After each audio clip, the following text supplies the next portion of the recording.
Hello, and welcome to vlog 2 of my blog posts on my blog of literacy and diverse children's books. This week I'm going to be talking about Can I Touch Your Hair? Poems of Race, Mistakes, and Friendships. And this is written by Charles Waters and Irene Latham and illustrated by Sean Qualls and Selena Alco. 3 words that I would use to describe this book is responsive, attentive, and authentic.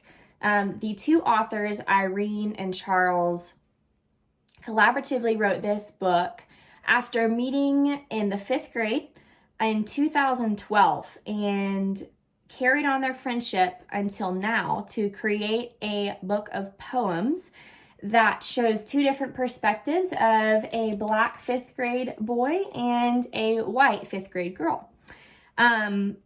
I would say that this book is attentive because throughout this book, like I said, it shows the perspectives of what it looks like to grow up as a child that is Black and a child that is white. And they use their own experiences to teach us how we can be attentive to other people's feelings and attentive to the stereotypes that are so often discussed in our schools and in our communities and around the world, honestly.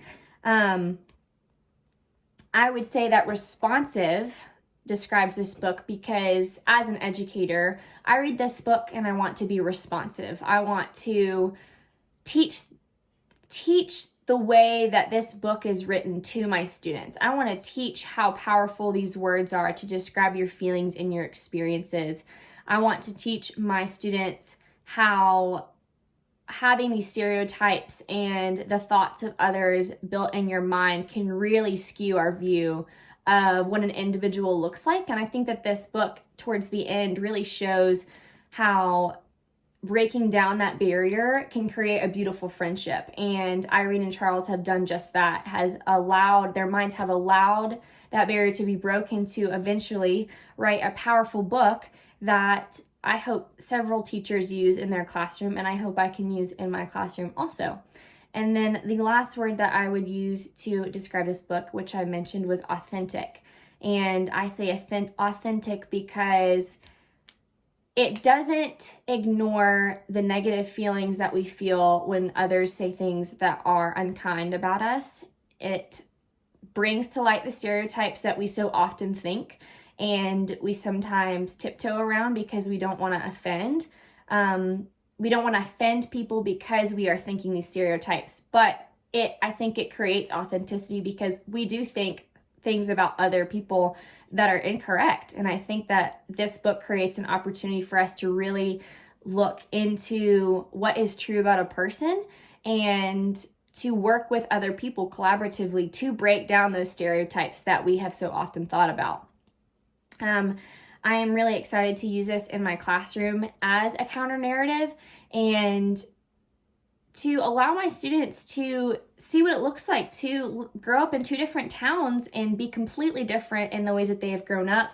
Just as Charles and Irene had different hobbies, they had different ways of being punished by their parents. They had different foods that they ate with their families, different ways of going about church and beyond. Anything else you can think of, this book really touches on the different stepping stones in a childhood that they had to experience.